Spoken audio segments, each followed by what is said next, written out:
ध्यान भटका, राम मंदिर पे बाबरी मस्जिद का ताला लग जाएगा।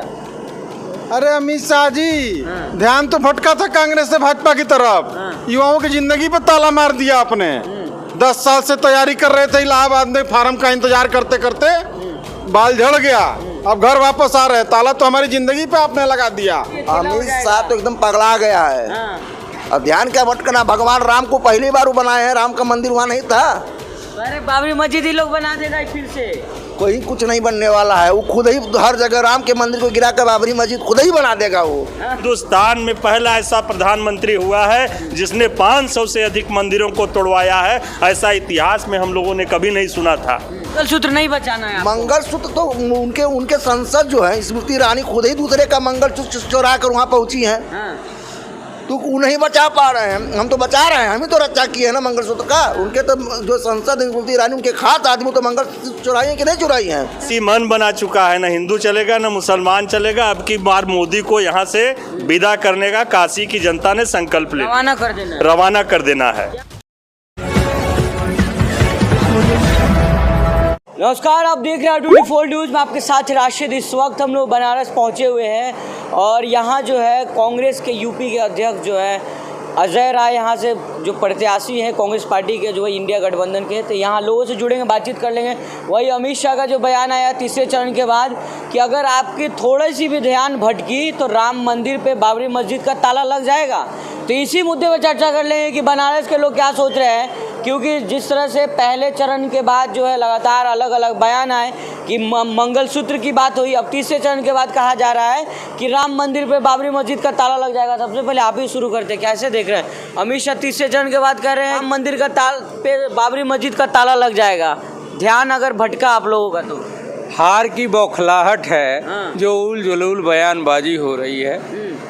चाहे वो माननीय गृह मंत्री जी का बयान हो, चाहे प्रधानमंत्री जी का, जो भाषा की स्तर गिर रही है उससे स्पष्ट हो रहा है कि उनको एहसास हो रहा है कि सत्ता जाने वाली। और ये ऐसे ही नहीं है, जनता इस बार अपने मुद्दों के लिए जागरूक हो चुकी है और वो महंगाई, बेरोजगारी और इस सरकार के आकंठ भ्रष्टाचार के खिलाफ, इस सरकार के तानाशाही के खिलाफ वो वोट करने के लिए एकजुट है। उस एकजुटता को देखते हुए प्रधानमंत्री मंगलसूत्र पे आ जाते हैं। इस बात को जनता को भी सोचना ही पड़ेगा कि एक तरफ कांग्रेस जो भूखमरी का देश था, यहाँ सूर्य तक नहीं बनती थी, उस देश को मंगल तक पहुँचाने का काम किया, और वहीं प्रधानमंत्री मोदी 10 साल के अपने शासन के बाद मंगलसूत्र की बात करने लगते हैं और झूठे प्रलाप करने लगते हैं। प्रधानमंत्री जी को ये बताना चाहिए कि क्या 10 वर्षों में अपने वादे के मुताबिक वो 20 करोड़ युवाओं को रोजगार दे पाए?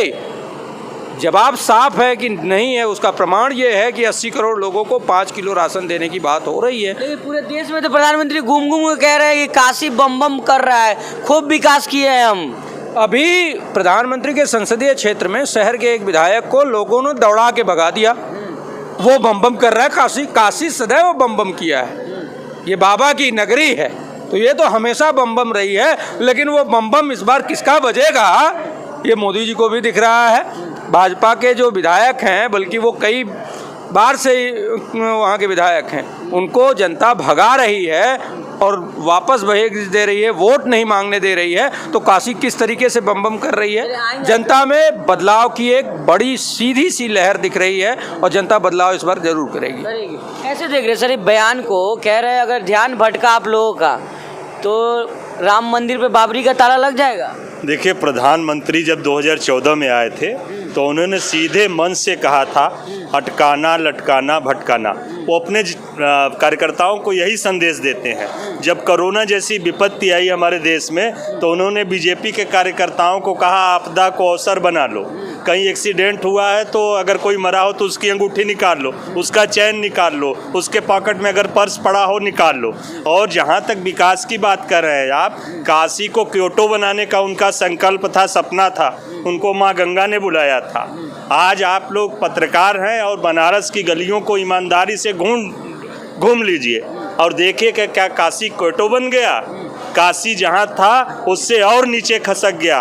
हिंदुस्तान में पहला ऐसा प्रधानमंत्री हुआ है जिसने 500 से अधिक मंदिरों को तोड़वाया है। ऐसा इतिहास में हम लोगों ने कभी नहीं सुना था। ये प्रधानमंत्री अब की बार बनारस से चुनाव हारने जा रहे हैं और गठबंधन के प्रत्याशी कांग्रेस पार्टी के सिंबल पर चुनाव लड़ रहे माननीय अजय राय जी यहाँ से बम्पर मतों से चुनाव जीतेंगे और प्रधानमंत्री को यहाँ से हरा के गुजरात भेजेंगे। प्रधानमंत्री तो कह रहे हैं कि काशी आशीर्वाद दे रहा है हमको, इस बार खूब ज्यादा 5-7 लाख से जीतेंगे। देखिए, प्रधानमंत्री बहुरूपिया हैं, वो उत्तराखंड जाएंगे तो वहाँ के पुत्र हो जाएंगे, मिजोरम में जाएंगे तो वहाँ के नाती पोता हो जाएंगे, बिहार में जाएंगे तो उनका वहाँ से रिश्ता हो जाता है, कहीं खून का रिश्ता होता है, कहीं संस्कार का रिश्ता होता है। अभी आपने देखा होगा कि हम लोग के हिंदू संस्कार में जो हिंदू सनातन की बात करते हैं ये लोग, इन लोगों को शर्म आनी चाहिए। माननीय प्रधानमंत्री जी की जब माता जी का देहावसान हुआ, वो हिंदू रीति रिवाज और सनातन धर्म के संस्कारों का पालन नहीं करते। ये किस मुंह से हिंदू की बात करते हैं, हमें तो शर्म आती है। कह रहे मथुरा काशी की बारी आ गई, योगी आदित्यनाथ जी देख रहे, कह रहे हैं ये ऐसे ही बारी आती रहेगी। प्राचीनता जो हिंदुस्तान की खूबसूरती है, जो डाइवर्सिटी है यहाँ की, उस मंदिरों को ये तोड़वाते रहेंगे, अपने फोटो लगवाते रहेंगे, ऊंची ऊंची इमारतें ऐसे ही मार्केट नष्ट करते रहेंगे, व्यापार नष्ट करते रहेंगे, व्यापारियों को दुत्कारते रहेंगे, बेरोजगारी यहाँ पे देते रहेंगे। यही प्रधानमंत्री जी का लक्ष्य है। काशी वाले क्या सोच रहे हैं, आप लोग क्या सोच रहे हैं? हिंदू मुस्लिम चलेगा कि कुछ काम वाम भी चलेगा? काशी मन बना चुका है, ना हिंदू चलेगा ना मुसलमान चलेगा। अब की बार मोदी को यहाँ से विदा करने का काशी की जनता ने संकल्प लिया, रवाना कर देना है। क्या होगा, क्या करना है इस बार सर? इस बार तो मोदी जी का प्लान होना है यहाँ से। इस बार माता गंगा ने बुलाया है, बहुत झूठा है। माता गंगा बनारस वाले को बुलाएंगे, बनारस के जो लाल है उनको माता गंगा जी बुलाएंगे। जो बनारस के लाल रोज गंगा जी में स्नान करते हैं, बाबा का दर्शन रोज लोग करते हैं, उनको बुलाएंगे। क्योंकि गुजरात से झूठ बोल कर आए, उनको बुलाएंगे। मोदी जी सबसे सच्चे इंसान कह रहे हैं, मोदी जी हम हैं। सबसे बड़े झूठे इंसान है, आप भी जानते हैं इस बात को, बताने की जरूरत नहीं है। लेकिन बनारस का लाल इस बार मोदी जी को 5 लाख से अधिक वोटों से हराएगा। मंगलसूत्र नहीं बचाना है आपको। मंगलसूत्र तो उनके संसद जो है स्मृति ईरानी खुद ही दूसरे का मंगलसूत्र चुरा कर वहाँ पहुँची है। तो वो नहीं बचा पा रहे हैं, हम तो बचा रहे हैं। हम ही तो रक्षा किए हैं ना मंगलसूत्र का। उनके तो जो संसद स्मृति ईरानी, उनके खास आदमी तो मंगलसूत्र चुराई है कि नहीं चुराई है? प्यार मोहब्बत की थी, अरे तो चुराई न है, किसी तरह चुरा ली। तो जब उनके साथ अभी संसद जी ने किसी बलात्कारी का प्रचार करने गए थे प्रधानमंत्री जी, तो उनके पास तो सब वैसे ही है जो रक्षा खुद ही नहीं कर पाती हैं दूसरे का। तो क्या देश का रक्षा करे? ध्यान भटका, फिर समझ लिए अमित शाह तो एकदम पगला गया है। अब ध्यान क्या भटकना, भगवान राम को पहली बार वो बनाए हैं, राम का मंदिर वहाँ नहीं था। अरे बाबरी मस्जिद ही लोग बना देगा फिर से। कोई कुछ नहीं बनने वाला है, वो खुद ही हर जगह राम के मंदिर को गिरा कर बाबरी मस्जिद खुद ही बना देगा। वो बहुत फ्रॉड है, बहुत झूठा है, बना देगा, कुछ भी बना देगा। क्या होगा इस बार काशी में? काशी में अजय राज जीतेंगे और बम्पर वोटों से जीतेंगे। कम से कम 5 लाख से अधिक वोटों से चुनाव जीतने जा रहे हैं। क्या करेंगे सर आप लोग? काशी वाले क्या करने वाले? काशी वाले मूल मुद्दे पर इस बार हैं, इस बार विकास पे हैं, अपने रोजगार पे हैं, शिक्षा पे हैं। और अमित शाह सच कह रहे हैं कि ध्यान भटका तो मामला गड़बड़ हो गया। तो ध्यान तो भटक गया जनता का बीजेपी से। अमित शाह और मोदी से ध्यान भटका दिए जनता उनका, इसीलिए वो डिप्रेशन के शिकार दोनों। 191 सीट आ रहा है तीसरे चरण में, भटक तो दूसरे पार्टी कैसे गिन लिए वो? इसका मतलब वो सब ईवीएम सेट कर दिए या चोरी कर दिए? कैसे वो 191 बता रहे हैं जब जनता का मत पेटी में बंद है? हम खुद नहीं जानते जो वोट देने वाले कि हमारे बूथ पे कितना वोट किस पार्टी को पड़ा।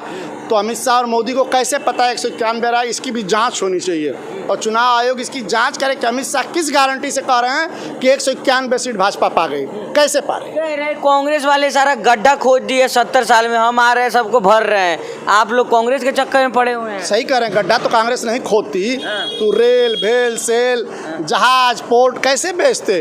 अडानी अंबानी के साथ फोटो सेल्फी कैसे कराते? तो सही कह रहे हैं, हमने गड्ढा भरा, हमने गड्ढा किया विकास का, उस गड्ढे को और वो गड्ढा को एकदम मिटा के धराशायी कर रहे हैं। वो तो सब बेच रहे हैं, देश में बेच रहे हैं। और अगर इस बार जनता वास्तव में ध्यान नहीं दी और इन झूठों को ला दी ना, तो सिल्वर का भी कटोरा भीख मांगने को नहीं मिलेगा नौजवानों को, पत्ता का कटोरा लेना पड़ेगा भीख मांगने के लिए, कुछ नहीं मिलेगा। अरे हमारे राज्य में कोई भूखा नहीं सो रहा, सब लोग राशन खा रहा है भैया। ये विकसित भारत की परिकल्पना प्रधानमंत्री की है कि 80 करोड़ को भोजन देने की बात तो करते हैं डंके की चोट पे, और आंकड़ा तो सब ऐसे बताते हैं 3 करोड़ जल से नल, 5 करोड़ ये, 1.5 लाख करोड़ घर। अरे कहाँ से वो आंकड़ा लाते हैं? एक सदन में कुछ, दूसरे सदन में कुछ, ये सब आंकड़ेबाजी है और ये सब फ्रॉड है, फ्रॉड, झूठ के खिलाड़ी हैं, झूठ के खिलाड़ी। कैसे देख रहे हैं? कह रहे प्रधानमंत्री कह रहे सारा गड्ढा खोद दिया है कांग्रेस पार्टी ने। अब भैया ने बताया ना अभी, कांग्रेस पार्टी ने जितना काम किया है, बनारस से उठा लीजिए, काशी हिंदू विश्वविद्यालय किसी समय में बना, संपूर्ण संस्कृत विश्वविद्यालय किसके समय में बना, और विद्यापीठ किसके समय में बना, कॉरिडोर बनवा दिए, वो नहीं याद कर रहे हैं। कहाँ बनाए हैं? उसे पैसा खाए सब उसी में। अभी बाबा विश्वनाथ का मंदिर देख रहे हैं ना, गए ना आप? अभी वहाँ शनि भगवान का बहुत प्राचीन मंदिर था, बनारस के लोग वहाँ दर्शन करते थे प्राचीन मंदिर का। शनि मंदिर कहाँ गया? शनि उनके कपारे अब चढ़ जाएंगे, अब शनि भगवान ही उनके सर पे चढ़ जाएंगे। शनि को बेदखल किया है ना, इस बार शनि भगवान ही दोनों के सर पे चढ़ गए हैं। और शनि भगवान न्याय के देवता हैं, उनके साथ निश्चित न्याय करेंगे। और बाबा का जो कॉरिडोर बनाए उसको माल बना दिए। बाबा के यहाँ हम लोग जाके रोज ऐसे ही दर्शन कर लेते थे, अब बनारस वालों को दर्शन दुर्लभ हो गया महाराज। आप ही लोगों का दर्शन नहीं हो पाता, दर्शन दुर्लभ हो गया है बाबा के यहाँ। अब पैसा चल रहा है बाबा के यहाँ, गजबे खेला हो रहा है। हाँ सर, क्या कह रहे हैं? अरे पैसा लग रहा है दर्शन का 300 रुपया, दिन भर का दिहाड़ी मजदूरी होता है 350-400। दिन भर मजदूर करेंगे तो शाम को बाबा का दर्शन करेंगे। कि अब काशी की तरफ मथुरा का भी बना देंगे, अयोध्या को बना रहे हैं। वो तो कह ही रहे हैं कि पूरे देशवे को 5 किलो अनाज पिला देंगे, तो पूरे देश का पैसा लूट लेंगे। अब 5 किलो अनाज देंगे, खाइए नमक चावल दाल रोटी, और मत सोचिए कि हवाई जहाज पे चलेंगे, रेल में चलेंगे, दिल्ली जाएंगे। पुरानी परंपराओं में आइए, धोती पहनिए, पेड़ के नीचे सोइए, अब पंखा लगाएंगे, कूलर लगाएंगे मोदी जी के राज में। ये सब नहीं चलेगा, प्रकृति की तरफ जाइए, पुराने जमाने में जाइए, धोती पहनिए, पेड़ के नीचे सोइए, नमक रोटी तेल लपेट के खाइए। यही अच्छे दिन मशरूम तो मोदी जी ने खाएंगे बाहर का, क्या आप खाएंगे? हम खाएंगे? मोदी जी क्या बात आप कर रहे हैं? और क्या? अच्छा एक बात नहीं, उनके मित्र भी खाएंगे, उनके मित्र हैं, अडानी हैं, अंबानी है, तमाम उनके बड़े बड़े उद्योगपति। अभी देखिए जितने लोगों से जो पैसा लिए हैं इलेक्ट्रल बॉन्ड से, सब मशरूमे वाले ना हैं, वो सब खाएंगे। अच्छा युवा है, आप एक बात बताइए, अमित शाह आज कह रहे हैं कि ध्यान भटका, राम मंदिर पे बाबरी मस्जिद का ताला लग जाएगा। अरे अमित शाह जी, ध्यान तो भटका था कांग्रेस से भाजपा की तरफ, युवाओं की जिंदगी पे ताला मार दिया आपने। 10 साल से तैयारी कर रहे थे, इलाहाबाद में फार्म का इंतजार करते करते बाल झड़ गया, अब घर वापस आ रहे हैं, ताला तो हमारी जिंदगी पे आपने लगा दिया। अब आप ये राम मंदिर का ताला कह रहे हैं? आप गुमराह मत करिए, देश को पूरा बर्बाद कर चुके आप लोग। और एक मंदिर बना करके और चाह रहे हैं कि पूरे देश को भूखे आप मार दें, तो ये कहीं का न्याय नहीं है। मंदिर बनाए, प्रशंसा करें उनकी, माला पहनाएं, उनको बुलाइए, तो भूखे मारेंगे आप, उसका इनाम यही देंगे। मंदिर बना दिया, आइए हम माला पहना के स्वागत कर दे रहे हैं आपका, तो कोई भूखा नहीं सोएगा, खूब। अरे कैसे नहीं सोएगा? 27 तक राशन मिलेगा। ये बताइए 5 किलो चावल और अनाज का मूल्य आप बता दीजिए, 500 रुपये भी नहीं होता है। 500 रुपये में क्या आप अकेले अपना जीवन यापन कर सकते हैं? आप अब एक बात बताइए कि 1 महीने का जीवन यापन का आपका एक व्यक्ति का खर्चा कितना आएगा? 500 आएगा? 500 का भी अनाज नहीं होगा, अनाज से भोजन चलता है। वो गरीब आदमी भी जिसको 5 किलो अनाज दे रहे हैं, उसको नमक तेल मसाला जिसका भाव ये लगातार बढ़ाए जा रहे हैं, दाल जिसका भाव बढ़ाए जा रहे हैं, कड़ुआ तेल जिसका लगातार भाव बढ़ाए जा रहे हैं, करना है सिलेंडर, क्या करें? भगाना है इनको भगाना है, देश को बर्बाद थोड़ी होने दें, इनको भगाना है, हर कीमत पे भगाना है, उल्टा लटक के भगाना है, लेकिन इनको भगाना है, नहीं भगाएंगे तो बर्बाद कर देंगे ये लोग। क्या करना है सर इस पर? किसका क्या करना है? क्या चुनाव में क्या होगा? वही मोदी जी झोला लेकर फुर्र हो जाएंगे इस बार। हमारा घर है, परिवार वाले आप लोग हैं। कौन परिवार वाले हैं? आप लोग बनारस वाले। बनारस वाले परिवार वाले उसके उनके कहाँ हो गए? नहीं है। अरे पूरा माँ गंगा ने बुलाया है। ओ माँ गंगा ने बुलाया, और माँ गंगा को उन्होंने सफाई खूब अच्छे से सफाई कर लिया। आपने देख ही लिया कि कितना सफाई किया है। दे करके परिवार वालों का जुबना दे करके कोरोना में लंबी लाशें लगवाएं। और उस समय जिस समय लंबी लाश लग रही थी कोरोना की, गुजरात में जो इलेक्ट्रिक होता है, जो लाश जलाती है, वो गल गया। लाश जलते जलते 3-3 दिन पे वहाँ वेटिंग लगता था, बनारस में वेटिंग लगता था, लाश लाइन से लगी हुई है। और इस विकट परिस्थिति में आप कोविशील्ड कंपनी से, सीरम इंस्टीट्यूट से लगातार चंदा 10 करोड़ 20 करोड़ उसी दरमियान लिए हैं। ये उसी दरमियान जो ये भाषण दिए ना, कि आपदा में अवसर बनाना है मित्रों। इधर आपदा पड़ी थी, या अवसर घचाघच बना रहे थे। वाले का बयान नहीं सुने, सुनिए ना, वो लोग कह रहे थे कि मोदी जी नहीं रहते तो इंजेक्शन भी नहीं लगता, वैक्सीन भी नहीं लग पाता। मोदी जी थे इसलिए आप जिंदा हैं। हाँ, इसके पहले तो न पोलियो का टीका लगा है, न हेपेटाइटिस का टीका लगा है, न कुछ बना। एक बात सुनिए, देखिए, या तो जो व्यक्ति बहुत की छवि बहुत ज़्यादा ईमानदार है, या तो बहुत भगवान होगा या बहुत बड़ा राक्षस होगा।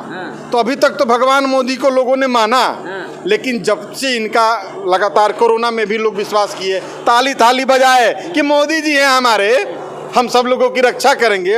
उनको क्या पता कि इधर आपदा में अवसर इलेक्ट्रोल बॉन्ड से लगातार लिए जा रहे हैं और कोरोना का वैक्सीन मरवाए जा रहे हैं मरने के लिए। उतार है मोदी जी। देखिए, इनका भ्रष्टाचार, इनकी चोरी, अभी तक तो लोगों ने विश्वास किया कि अरे भाई औलाद नहीं हो सकता है, बहुत काम कर दें, बहुत विकास कर दें। लेकिन ये व्यक्ति अपने ऐशो आराम, अपने शानो शौकत, तानाशाही के लिए पूरे देश को मौत की आग में झोंक दिया। इस व्यक्ति को कतई हक नहीं है प्रधानमंत्री रहने का। देश की जनता और युवा इसको हटा के देंगे।